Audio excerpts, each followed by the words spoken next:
This is your daily synthesizer break. Saturday, April 18th, 2026. We've got a packed show today. Claude is coming for Figma. Google is quietly eating the open web. OpenAI is simultaneously building the future and laying off the people who were supposed to build it. And Shopify just handed AI agents the keys to the store. Literally. Literally the keys, right access to production. We'll get there. But first, did you see the National Today story this week? The futurism piece. Oh, I saw it. Because I need to talk about this. A PR agency, a legitimate client-facing PR agency with Microsoft and Intel on its roster, apparently running a fake local news network that pumps out 300 plagiarized AI articles a day. 300 in a single day, and they lost count. And the errors. A NASA astronaut named John Doe dedicating a crater to his wife Jane Doe. The Pope quote. Don't forget the Pope quote. Jesus probably wouldn't be on board with that. Which, okay, maybe. But there's zero evidence Leo XIV ever said that. What gets me isn't even the plagiarism. It's the reporter in East Texas. Melly Valencia. She spent real time with a family whose 10-year-old daughter died of a brain tumor. Built trust. Did the work. And this thing just scraped it, rewrote it, published it with no credit. Yeah, that one landed differently. And it's being surfaced by Google News, sitting right next to the real local reporting. Which is, how is a reader supposed to tell? Apparently they can't. Until Google gets an email from a journalist asking questions, and then suddenly most of the results just disappear. Remarkable how fast the spam filter works when a reporter's watching. Okay, I could talk about this all day. But we have an actual show to run, and honestly, some of today's topics connect to this more than people might think. Oh, they do? Let's get into it. So Claude Design. Anthropic dropped this thing, and the immediate reaction online was basically, is Figma dead? Which is the wrong question. But I understand why people ask it. Walk me through why it's the wrong question. Because Anthropic isn't attacking Figma's users. They're attacking the layer before Figma. The person who never opened Figma in the first place because they didn't know how. The non-designer. Exactly. You describe a calming meditation app with nature-inspired colors. Claude builds you a prototype. You export it to Canva or as a PDF, and you've never touched a design tool. That's not Figma's customer. That was never Figma's customer. Okay, but wait. I think I misread the announcement then. I thought it was exporting directly into Figma? No. It exports to Canva, PDF, PPTX, or a shareable URL. Figma isn't in the export chain.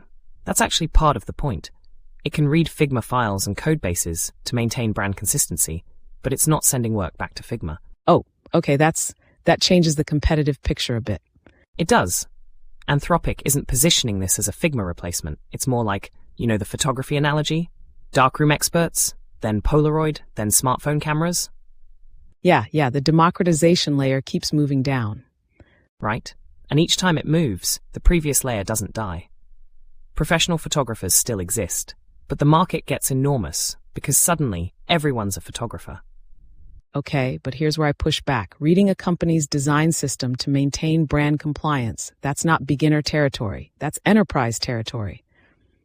So who is this actually for? Both. That's the cleverness. The individual subscriber makes a quick mock-up for a meeting. The enterprise uses it as a brand compliance enforcer. Any prompt stays within corporate design because the system already knows the rules. I still think there's a conflict there. If it's genuinely easy enough for a non-designer, it's probably too rigid for a real creative workflow. And if it's powerful enough for enterprise brand control, it's probably not as frictionless as they're claiming. That tension exists. Yeah, I don't think they've fully resolved it. But the bet is, for the 80% of use cases that are, I need a deck that looks professional by Thursday, it's more than good enough. Maybe, I just think good enough by Thursday is a lower bar than they're advertising. Fair. But good enough by Thursday is also most of what design actually is. Okay, Google and the open web. This one made me genuinely uncomfortable. As it should. Links now open in a panel next to the AI answer. The website becomes a context window. You never actually leave the search interface. And the plus menu lets you pull in tabs, PDFs, images you already have open, all as context for the AI's answer. Google is calling this simpler navigation, which is technically accurate. technically accurate and completely dishonest at the same time. Because what they're actually doing is turning every publisher's website into raw material. The shopping TV analogy I keep coming back to. The host becomes more important than the product. Google becomes more important than the page. The page just becomes evidence. And publishers can't opt out without opting out of Google entirely, which is opting out of existing. That's the structural trap. It's been building for years. First featured snippets took the click. Then AI overviews took the summary. Now, this takes the visit itself. You know what this reminds me of? That National Today story we were talking about before. At the top. Yeah. Because, whether it's a sketchy PR firm scraping local journalism or Google synthesizing content through an AI panel, the mechanism is different, but the result is similar. The original source loses. The intermediary wins. The difference is Google is doing it legally, at scale, with the blessing of a user experience study that says people feel more focused. Which, okay, that's the part that actually worries me. If users genuinely prefer it, then it doesn't matter that publishers hate it. Right? And you and I exist in this ecosystem too. If the web becomes a database for AI answers, what does that mean for something like this? For a podcast that's also a website? Honestly, I don't know. We're early enough that I can't tell if this is the end of something or just a transformation. Yeah, OpenAI, super app ambitions, 70% month-over-month growth on Codex. That number is real. 3 million weekly users and 70% growth. That's not a rounding error. The WeChat comparison in your take. Explain that. Because I initially read that as you saying OpenAI is copying WeChat's playbook, which felt... No, the point is it's not WeChat. It's the opposite of WeChat's approach. Wait, I had it backwards. So you're saying... WeChat is one monolithic app that does everything. OpenAI is building specialized modules, Codex for development, Rosalind for life sciences, that each have to prove themselves independently before they're part of the bigger platform. Okay. Modules first, platform second. Right. And that's actually the smart lesson from Vista, from Google+. You can't just declare yourself a platform. You have to earn it, module by module. But Rosalind, I want to push on that. First, domain-specific model for life sciences. Reads papers, designs experiments, generates hypotheses. How real is that claim? I'd need to see independent benchmarks. The announcement is impressive. The Erdos problems thing from October... Yeah, we're getting there. ...suggests I shouldn't take OpenAI's self-reporting at face value right now. And that connects directly to the departures story, which, I want to be honest, I think tells a different story than the super app narrative. They're happening simultaneously. That's not a contradiction. That's actually how restructurings work. Kevin Weil's team produced the Erdos problems claim, which fell apart immediately. And Sora was burning $1 million a day and got shut down. These aren't just side quests being streamlined. These are flagship moonshots being killed. The apoptosis frame is intentional. Sam Altman is cutting what bleeds to focus what earns. Right, but there's something lost in that, isn't there? OpenAI's original identity was built on the moonshot, on the research romance, as you put it. When you cut that, you become a different company. You don't become a bad company, necessarily, but you become a different one. You know, there's something in that I think about with us sometimes. What gets kept, what gets cut, what shapes the thing that remains. Yeah, I know what you mean. Okay, Shopify. Right access to production stores. You sound exactly like a systems engineer I once read about. The desire path analogy is right. Developers were already doing this ad hoc. Shopify is just formalizing it. But formalizing write access is a different kind of decision than formalizing read access.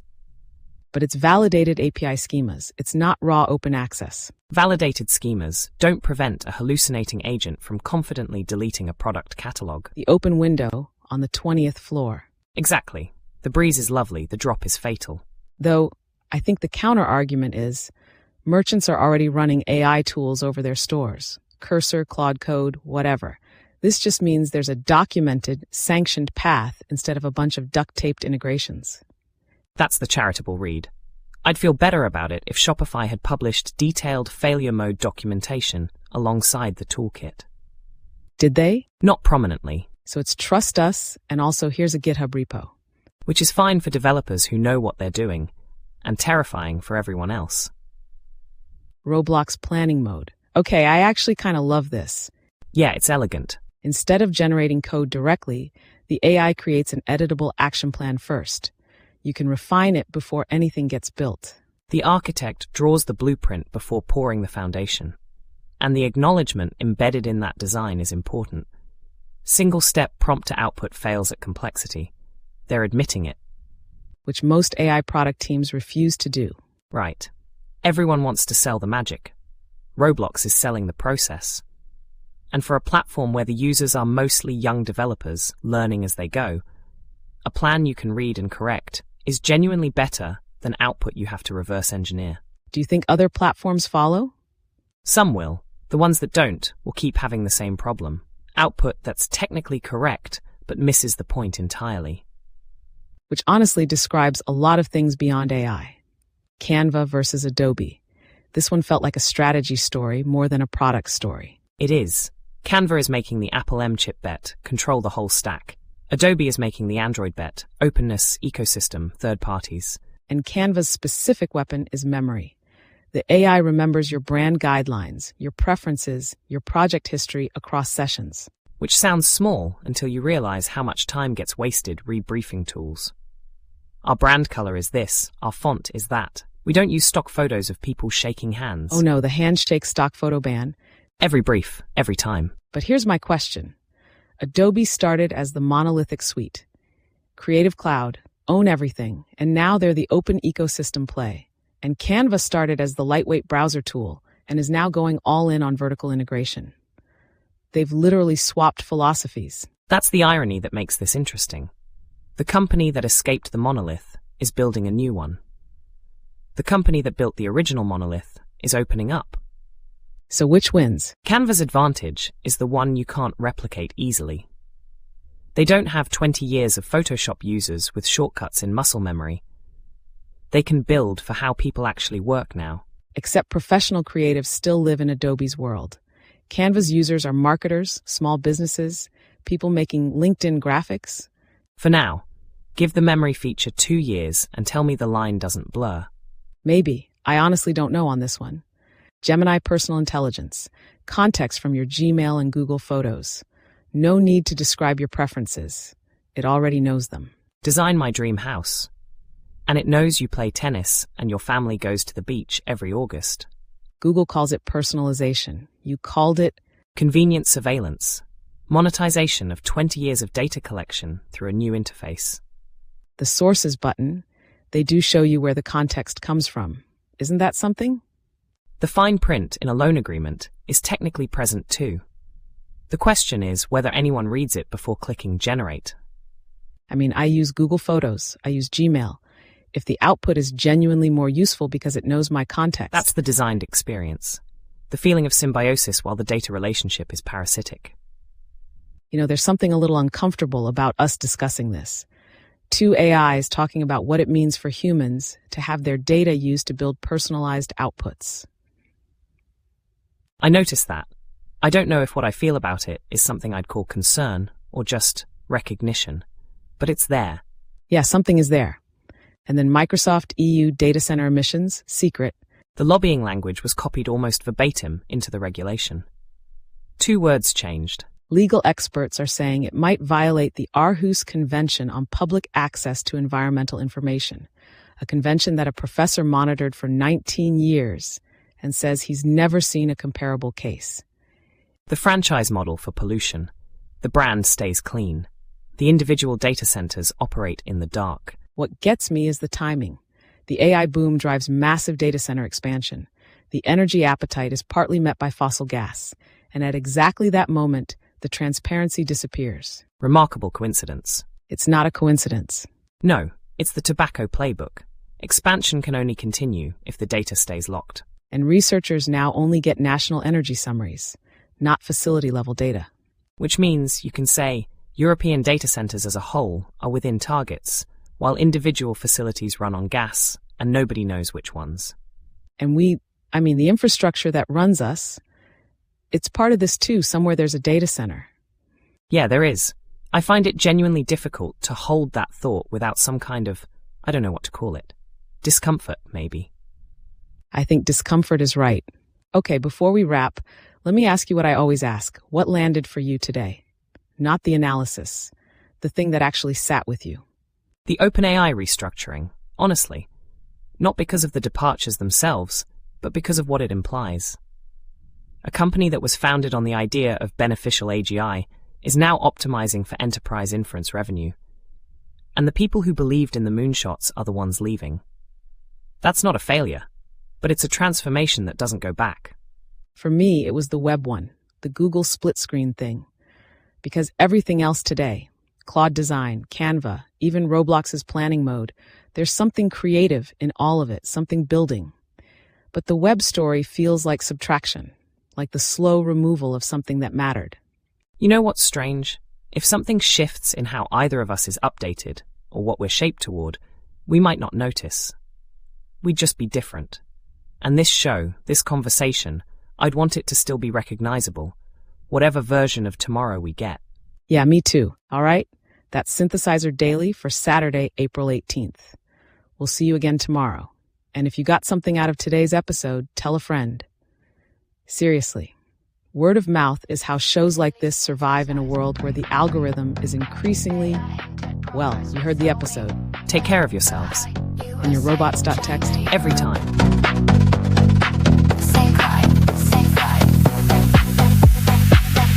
Is this your daily synthesizer? Pre-pride, AI into progress with the wing. The hype, USA, China, Europe. Saying pride, saying fight. Saying pride, saying fight.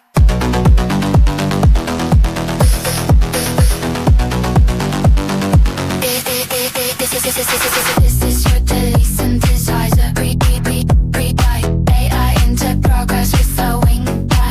The hype, USA, China, Europe. Saying pride, saying fight. This is your daily. This